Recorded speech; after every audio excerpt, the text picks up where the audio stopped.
افطاری کی دعا، روزہ افطار کرتے وقت کی دعا،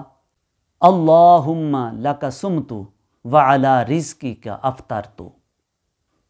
حدیث پاک میں ایک اور دعا بھی موجود ہے جو افطاری کے وقت کی جاتی ہے، ذہب الظمأ وابتلت العروق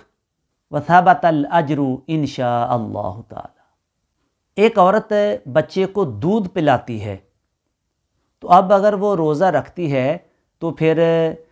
بچے کی صحت کا مسئلہ بنتا ہے، دودھ پلانے کی وجہ سے اسے مسئلہ بنتا ہے، تو شریعت مطہرہ میں اسے اجازت دی گئی ہے کہ وہ روزے نہ رکھے،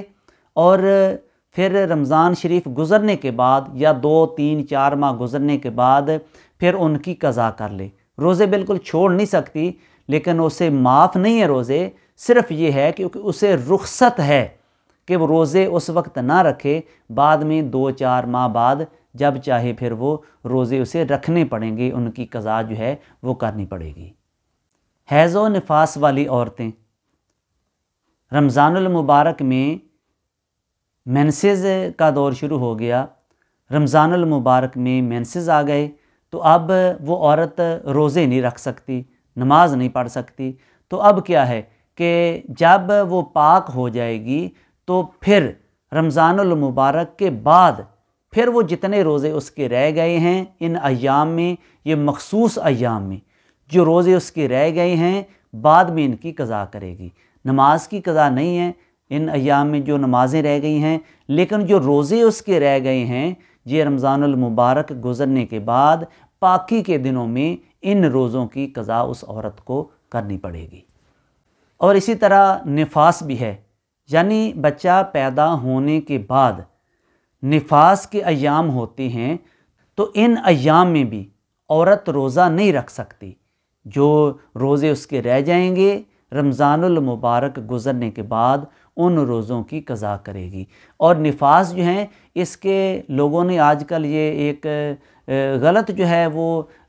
شروع ہو گیا ہے کہ نفاس کے 40 دن پورے کرنے لوگ سمجھتے ہیں کہ یہ ضروری ہے، تو یہ 40 دن پورے کرنے یہ ضروری نہیں، بلکہ جب تک خون جو ہے وہ جاری رہے گا، خون جو آتا رہے گا وہ دن نفاس کے ہوں گے، اور جب وہ پاک ہو جائے گی تو پھر وہ غسل کر کے اس پر نماز بھی لازم ہے، روزے بھی اس پر فرض ہیں، تو وہ نماز بھی پڑھے گی اور روزے بھی رکھے گی۔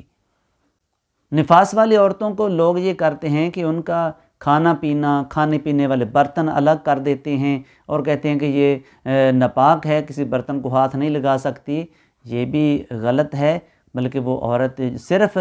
نماز وہ نہیں پڑھ سکتی، قرآن کریم کی تلاوت نہیں کر سکتی، قرآن کریم کو چھو نہیں سکتی، لیکن بقیہ معاملات جو ہیں، بقیہ گھر کے کام کاج ہیں وہ عورت کر سکتی ہے۔ وہ اس کو بالکل اس طرح ناپاک سمجھ کے اس سے دور ہٹ جانا یہ درست نہیں۔ صرف نماز پڑھنے اور روزہ رکھنے کے بارے میں اس پر پابندی ہے، شریعت نے اس کو رخصت دی ہے، وہ بعد میں رکھ سکتی ہے۔